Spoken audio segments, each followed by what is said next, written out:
Hey everyone, good morning. Welcome to the Progressive channel.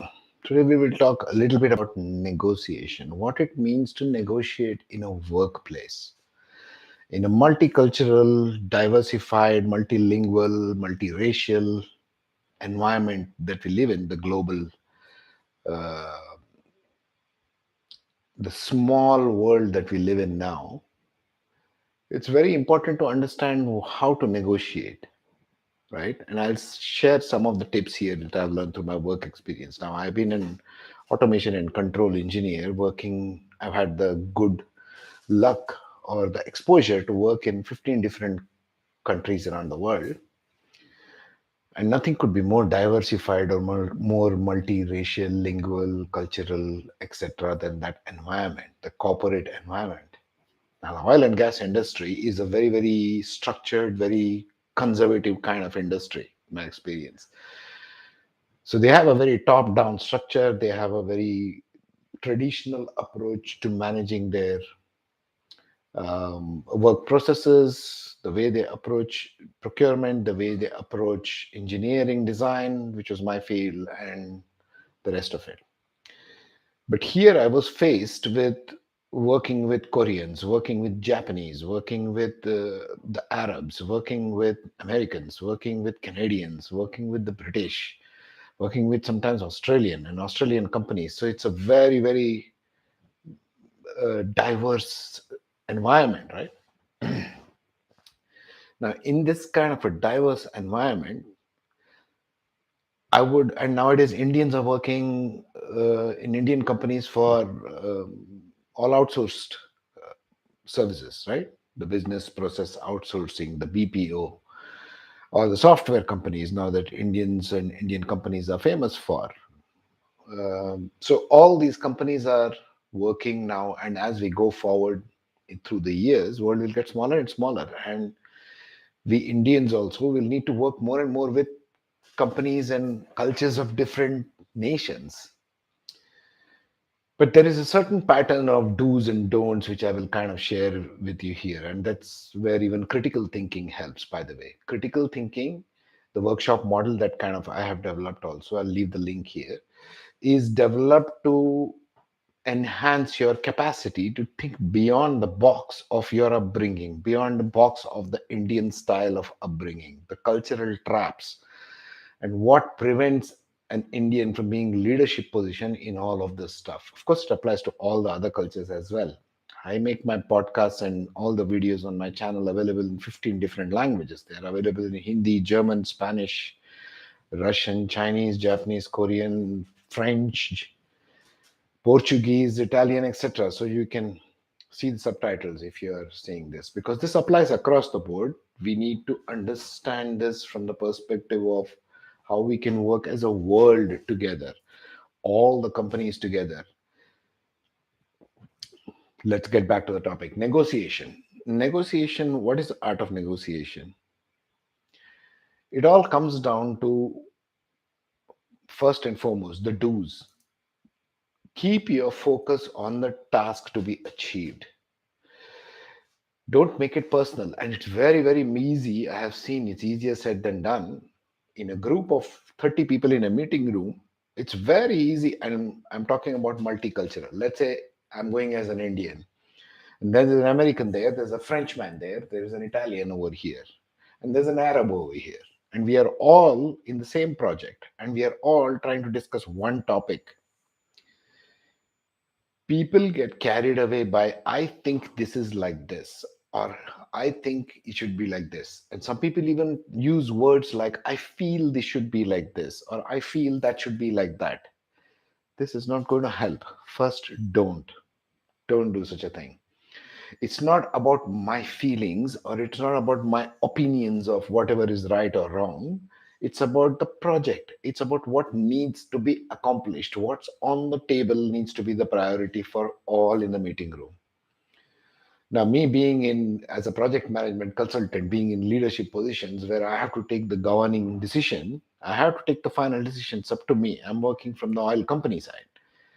And so it has always been a challenge for me to to not have debates and arguments going across the contractor and vendor of all kinds and say, guys, keep the peace. Let us stick to the topic at hand. What is being discussed over here? Let us stick to what's on the table. So, first do is keep it impersonal. Don't make it personal. Nobody's out to get your throat in the process. No one, really. It's all your imagination if you think that way. It's nothing is going on like that in reality. In reality, what are all these people, let it be from different cultures, language, what have we come here for in this meeting?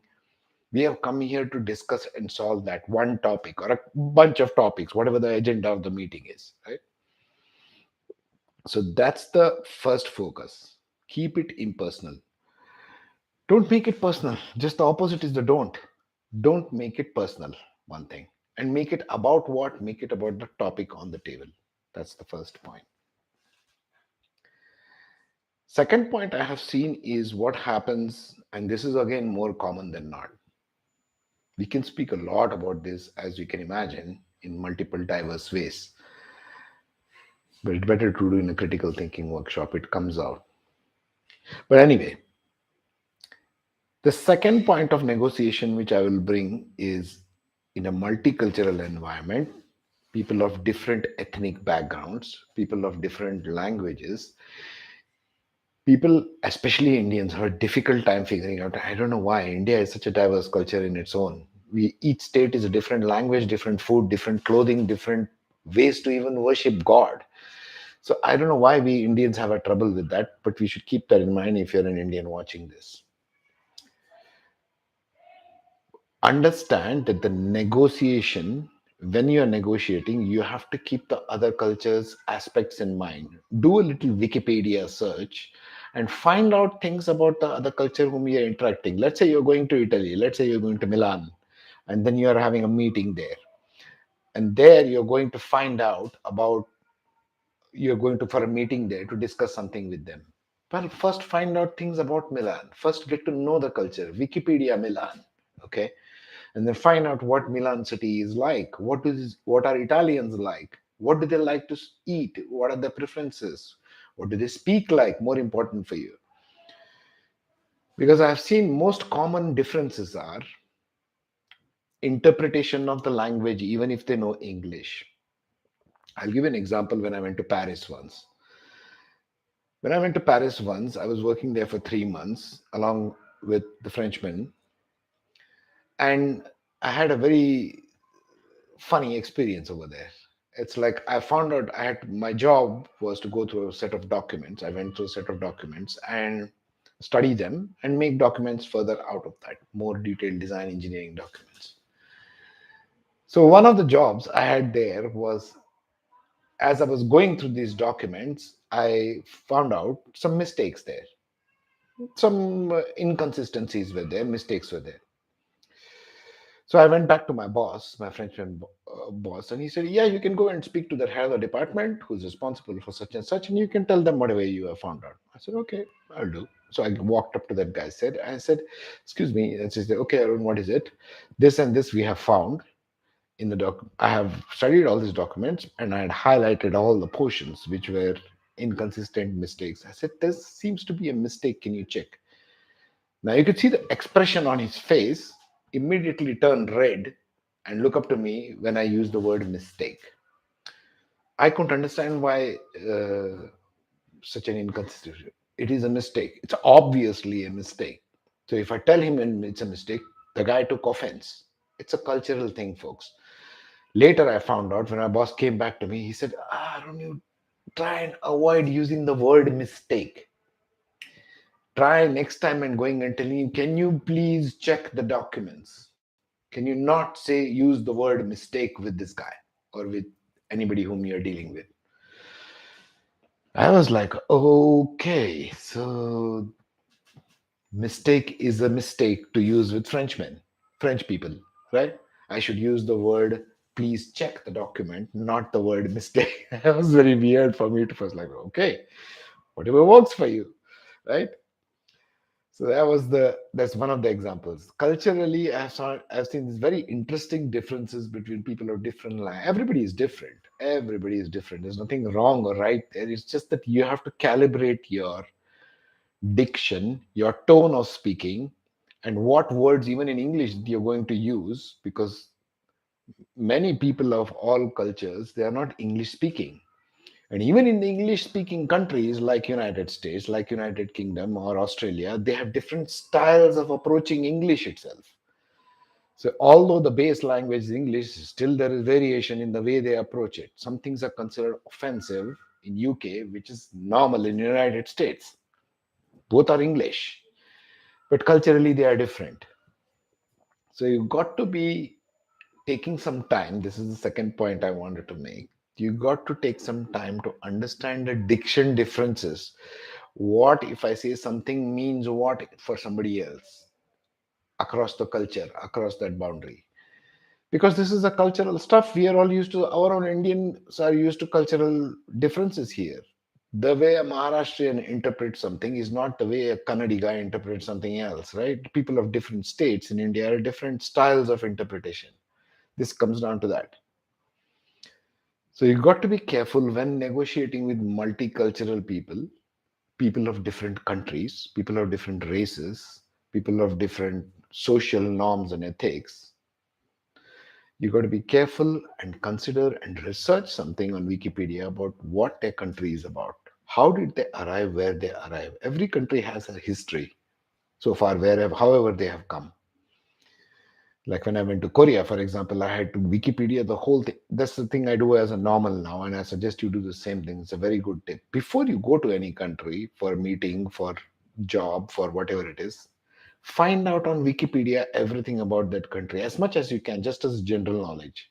Will help you a lot in your negotiations, your meetings, coming to agreements, not having debates, fights, and arguments. Okay, this will help a lot. Really, it will help a lot.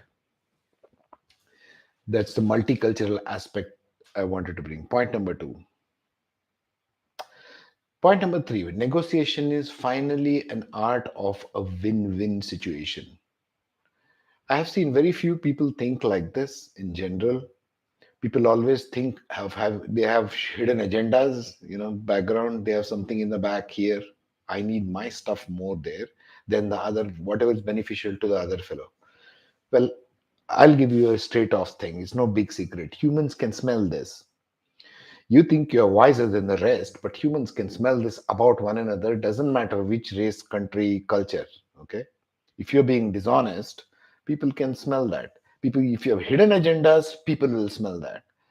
So you might as well save the trouble for yourself. Just be honest about your work. Carry out whatever work you're going to do, but have an attitude of, well, how can I make this win-win situation? Yes, I know we have to accomplish installing this, commissioning this, construct this, so and so. We need to have this. We have a project schedule. We have a project budget. We have all these things. But there is a way, and this is the challenge. There is a way, and you have to find it out for yourself. Otherwise, I can make another 20 hours of this YouTube video, and still it won't make any sense to you because every situation is unique for you, wherever you are working, in whichever industry. I'm just giving my industry example. So you have to try and keep it win-win situation. That's the best way to go about it. That's the high ground of working in a corporate environment. Make it win-win situation. It's not about all about you or what you want to derive from it. It's about the collective. This is how you go for the teamwork. This is how you build teamwork in a multicultural, multiracial, multilingual environment. Okay. That's my 2 cents for the day. Art of negotiation. How do you negotiate in a multicultural environment? Well, we can talk about this a lot more. We can do even a critical thinking workshop if you wish. Get in touch, leave a comment below, and tell me what your challenges are. I'd like to hear from you. Take care. Have a good day.